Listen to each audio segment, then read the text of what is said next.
Muchas gracias por acompañarnos de nueva cuenta en Suma 2, este foro de expresión y de análisis de los asuntos contemporáneos más importantes y más valiosos para usted, su familia y su comunidad. Hoy vamos a hablar de una expresión humana importantísima, fundamental, que son las emociones. Y tenemos con nosotros a Teresita González, frecuente colaboradora de Radio y Televisión Querétaro, de RTQ Consumo Libre, quien es una psicoterapeuta especialista en educación emocional. Muy bienvenida, Teresita. Muchas gracias por invitarme a este programa, muchísimas gracias. Tú eres de casa. Ya, soy de casa, ya, muchas verdaderamente gracias. Muy agradecida, equipo, como siempre, por formar parte del equipo, muchas gracias. Gracias. Y la doctora Ivana Monzoni, quien es miembro de esta Escuela Internacional de Psicoterapia Funcional. Es una escuela internacional que ofrece la especialidad en psicoterapia funcional integrativa. Muchas gracias, doctora. Así es, muchas gracias. Doctora, ¿de qué trata esta especialidad en psicoterapia funcional integrativa?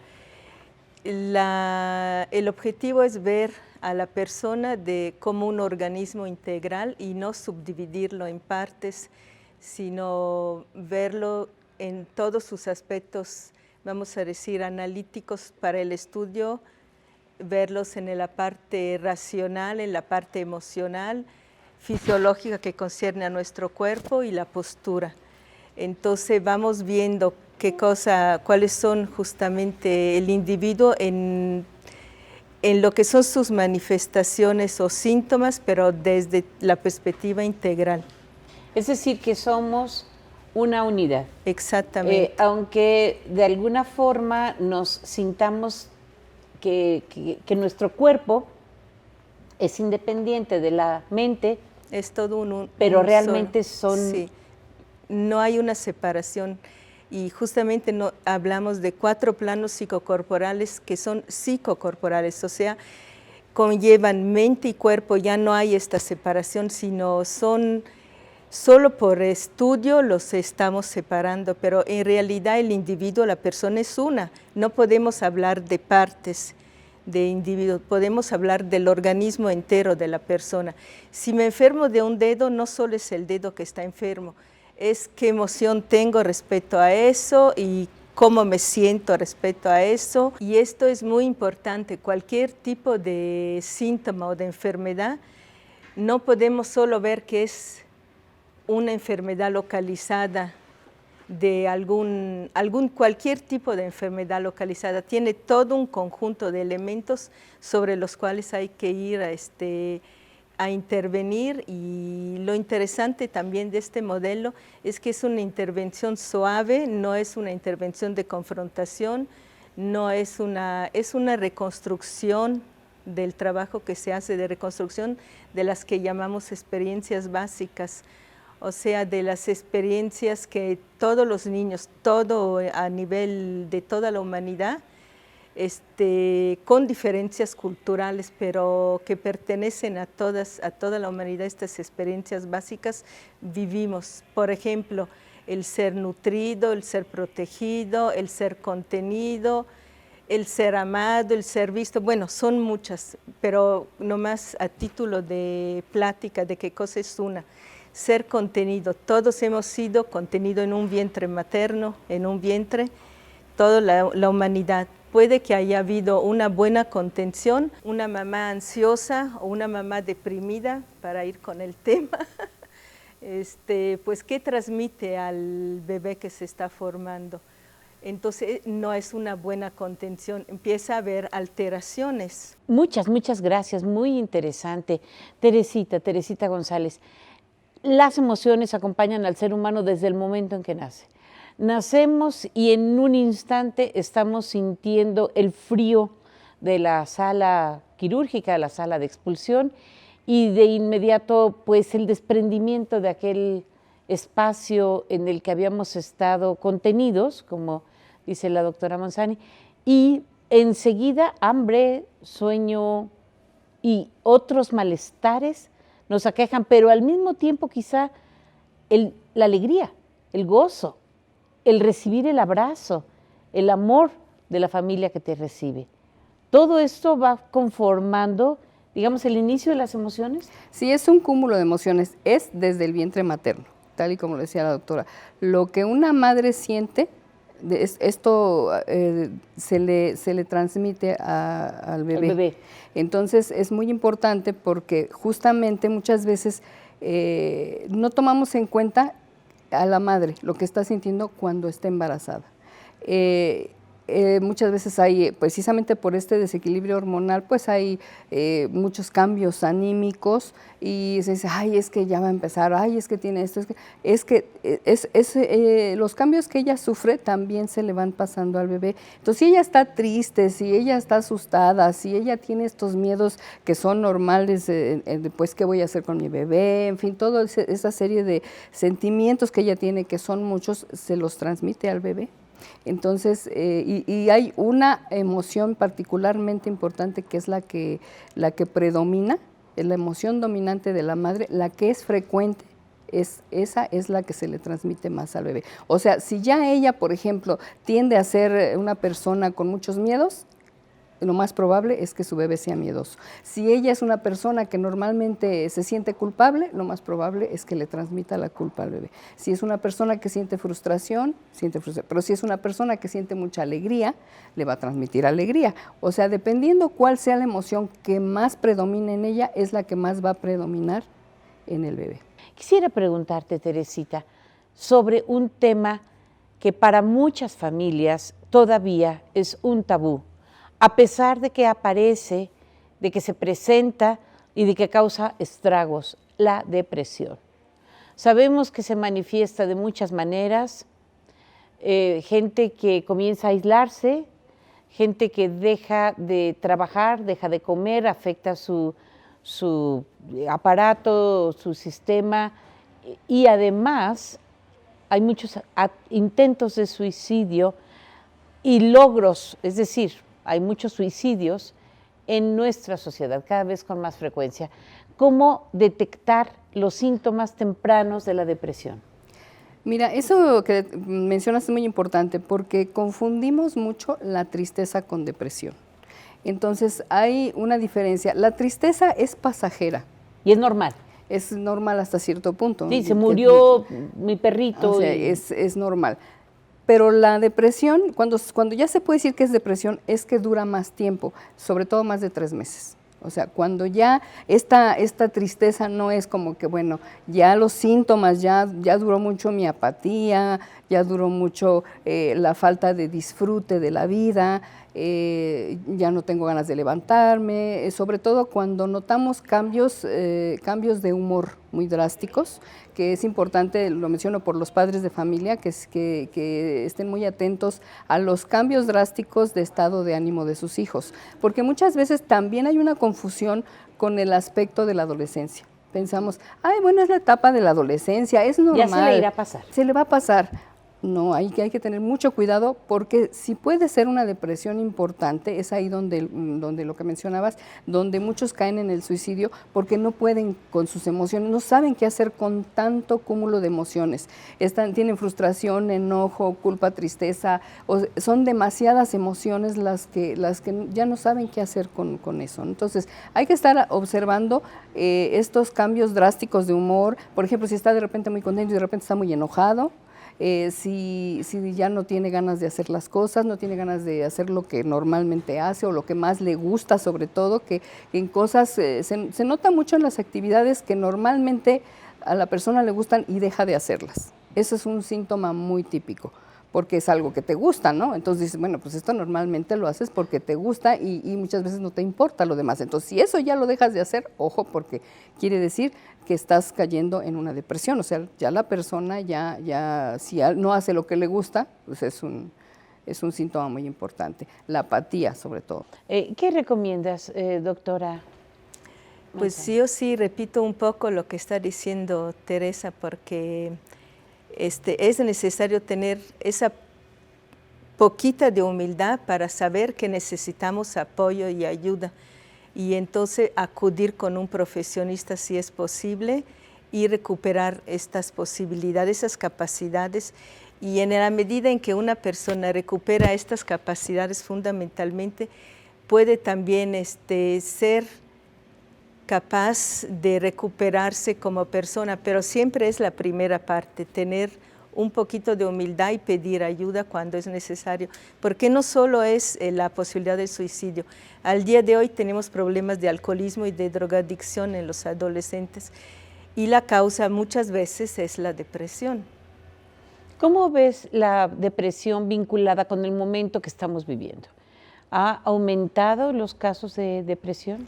Pues al día de hoy ya vemos que los padres no están en la casa, no están en contacto, no están cercanos, no ven a los hijos, lo cual es muy importante, porque es importante justamente estar presente con ellos.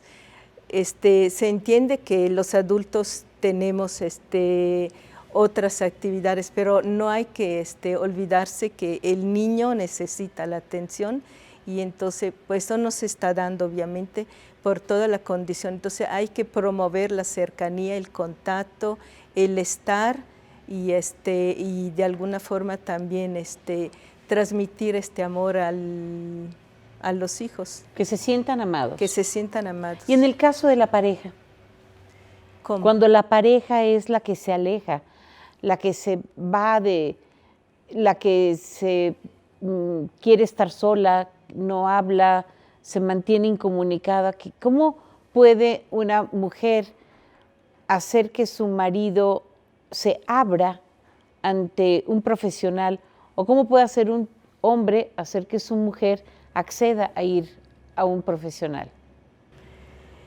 Yo creo que la responsabilidad de cada persona es individual. La pareja puede de alguna forma estimular, apoyar, aconsejar, acercar, pero no puede sustituir la decisión de cada quien, porque cada uno es responsable de su vida.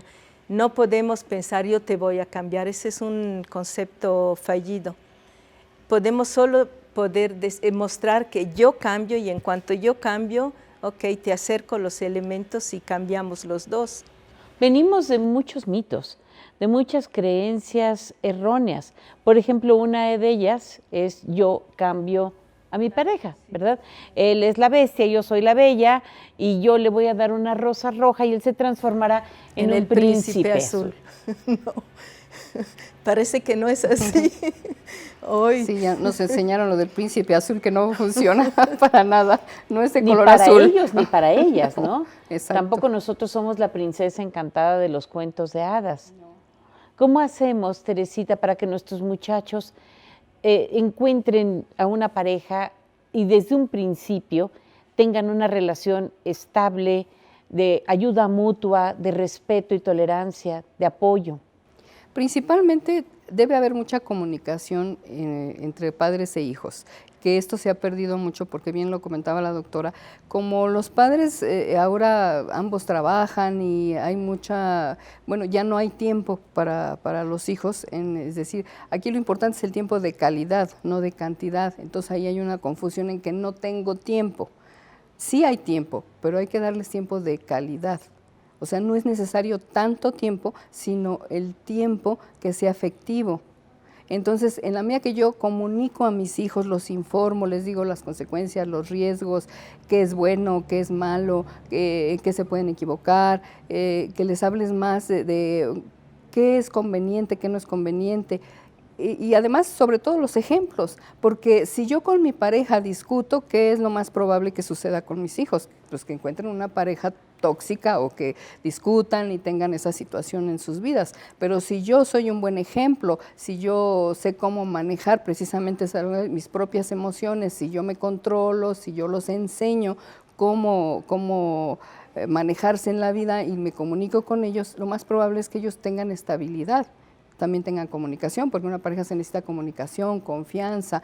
Entonces, ¿cómo voy a buscar eso si no lo tengo?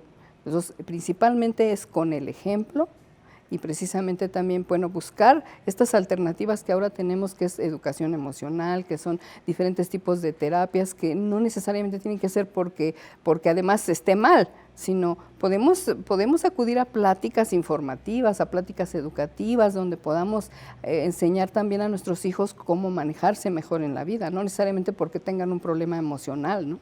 Es como una visita, digamos, anual que hacemos a un dentista, a un oftalmólogo y a otros profesionales de la salud. Podemos acudir una vez al año, cada 6 meses, con un profesional que nos revise nuestra situación actual, emocionalmente, psicológicamente. Así es, por eso se promueve esta educación emocional. ¿Por qué le damos tanta importancia a otros aspectos?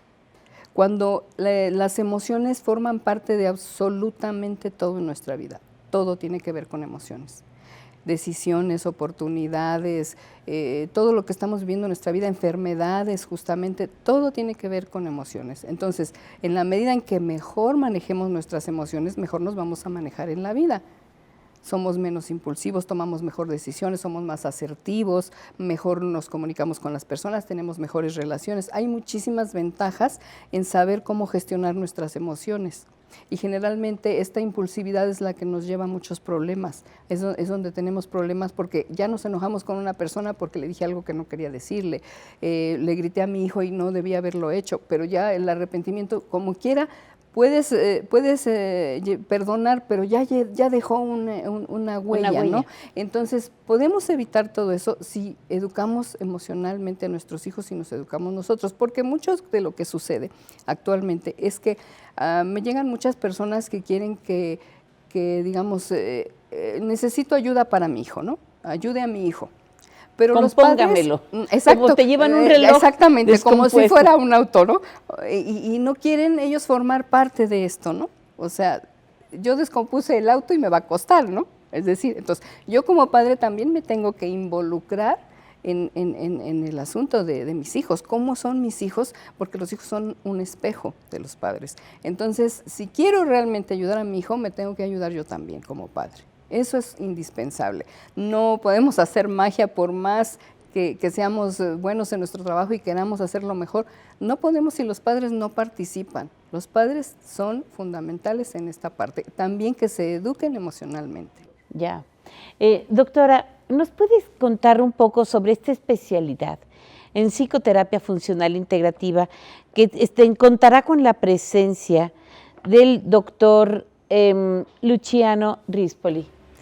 A mitad de marzo viene el fundador de este modelo de la psicología funcional y nos va a dar una conferencia, nos va a dar un taller vivencial justamente de este modelo enfocado específicamente sobre el estrés, el manejo del estrés, la educación y las neurociencias aquí en Querétaro. ¿Y hay alguna página, algún sitio web o de qué manera pueden las personas interesadas, expertos en la Bueno, salud estamos en Facebook como Escuela Internacional de Psicoterapia Funcional. Escuela Internacional de Psicoterapia Funcional. O está también la página italiana porque el modelo viene de Italia.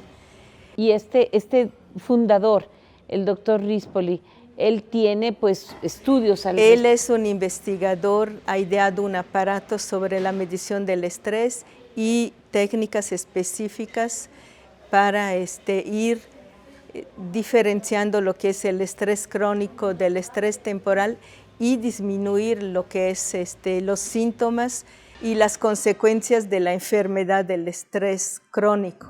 Entonces el doctor Rispoli podrá hablar con los expertos de nuestra región para ayudarlos a capacitarse en esta psicoterapia funcional integrativa. En este primer momento su intención es justamente poder transmitir cómo ir desactivando el estrés crónico. Esta sería la primera intención. Parece un sueño. Pues es una necesidad, es una necesidad actual esto de desactivar el estrés crónico. Porque venimos ya de muchas generaciones de personas que han perdido la calma, digamos, para vivir. Así es, porque justamente el estrés es como una enfermedad silenciosa, no lo toma uno en consideración, cree que ese es el modelo en el cual tenemos que vivir, pero no, es causa silenciosa de enfermedades como diabetes, enfermedades cardiovasculares, enfermedades justamente de infartos y muchísimas otras dolores musculares, migrañas. Entonces es fundamental ya desactivar también el estrés crónico. Claro, porque todas estas enfermedades que has mencionado se pueden más o menos tratar en un hospital donde se tratan los síntomas o se resuelven algunos problemas de tipo orgánico, pero digamos, la fuente del estrés sigue activa mientras no se trate de manera directa, ¿no, Teresita? Sí, y justamente el estrés es importante porque es una de las causas de la depresión, entre tantas, pero el estrés que se vuelve crónico se vuelve depresión y entonces ahí es donde precisamente hablábamos de la importancia de combatirlo porque se vuelve depresión y entonces se vuelve muchas veces causa de suicidio. Este estrés al que nos vamos acostumbrando, porque además nos vamos acostumbrando al estrés, por eso se hace crónico, porque lo vemos como algo normal ya, como parte normal de la vida, y no es así. El estrés no tiene por qué ser así. Podemos controlarlo, podemos estar más tranquilos, disfrutar más de la vida, de la alegría, ¿no? Ser más alegres. Eso nos ha quitado el estrés muchísima alegría, muchísima tranquilidad. Sí, y a lo largo de los siglos, los seres humanos han vivido en el campo, por ejemplo, gozando de un atardecer al cual veían durante horas, ¿no? En contacto con la naturaleza, con los animales, con las flores, con sus cultivos. Y también en los pueblos pequeños se vivía en un ritmo más suave, más humano. Hay lugares todavía en el mundo que tienen una forma o una posibilidad para vivir con cierta calma, con cierta introspección, alegría y paz. Pero en las grandes ciudades parece que eso se ha perdido. Sí, totalmente. Sobre todo, bueno, ahora con la crisis económica,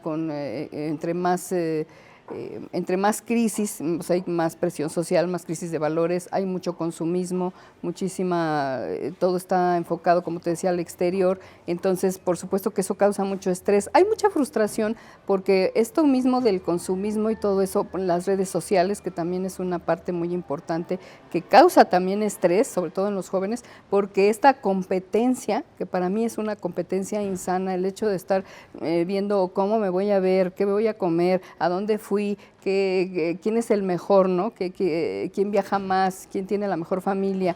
Todo esto es una competencia que lo que crea es un estrés tremendo y una depresión intensa. Y los jóvenes tienden por eso mucho a estar deprimidos. Hay muchos vacíos emocionales que precisamente se causan por este aspecto de esta competitividad negativa en las redes sociales. Entonces esto también es muy importante. Sienten que no alcanzan las medidas o no alcanzan a llegar a los niveles que se les exige dentro de su grupo de referencia. Así es, no es la imagen, nunca llegan a ser quienes tienen que ser y nunca llegan a las expectativas, digamos, de otros, siempre están tratando de llenar expectativas de otras personas. Entonces, aquí dejan de ser ellos mismos para adaptarse al entorno y en un momento dado, pues ya se perdieron. Por eso causa una gran frustración y un montón de emociones negativas, porque ya no saben quiénes son. Ya realmente todo está enfocado en qué van a querer los demás, qué quieren ver los demás. Entonces se dejan de ver a sí mismos y sus propias necesidades quedan en el olvido.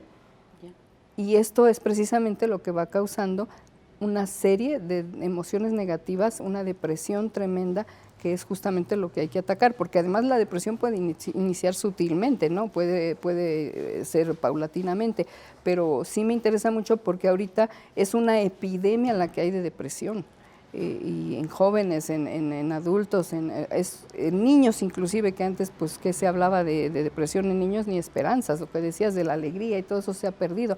Por eso es tan importante que tomemos en cuenta lo de las emociones y buscar la parte de cómo educarnos emocionalmente para tratar de sentirnos mejor, para poder estar con este mundo que es tan acelerado y que estamos en una crisis de todo. Bien, muchas gracias. Doctora, para concluir, una nota, no sé, de un poco de optimismo. Sí, ¿Qué se puede hacer ante este panorama? Es justamente aprender a recuperar el juego. El juego no solo es de los niños, el juego es de los adultos. ¿Por qué no jugamos ya los adultos? ¿O por qué no tenemos vitalidad? Recuperar justamente este gozo, la vitalidad, el bienestar. Bienestar es sentirse bien, estar en salud. Envejecer no quiere decir enfermarse, quiere decir estar bien y vivir a gusto también a una cierta edad, aún retirados y aún sin el trabajo convencional con el que hemos estado toda la vida. Entonces, aprender a estar en contacto con uno mismo, con todas estas características de salud emocional, de salud de todo el organismo, pues. Y para todos los profesionales de esta área pueden tomar la especialidad en psicoterapia funcional integrativa y pueden encontrar información en la página de Facebook de la Escuela Internacional de Psicoterapia Funcional. Muchísimas gracias, Muchísimas doctora gracias. Monzani, muchas gracias, Teresita, y gracias a todos nuestros compañeros de audio, de video, de edición, de producción y de transmisión para que este programa llegue hasta sus pantallas. Gracias al equipo de Dora Pérez y a nuestra directora general, Claudia Ivonne Hernández, de RTQ Consumo Libre.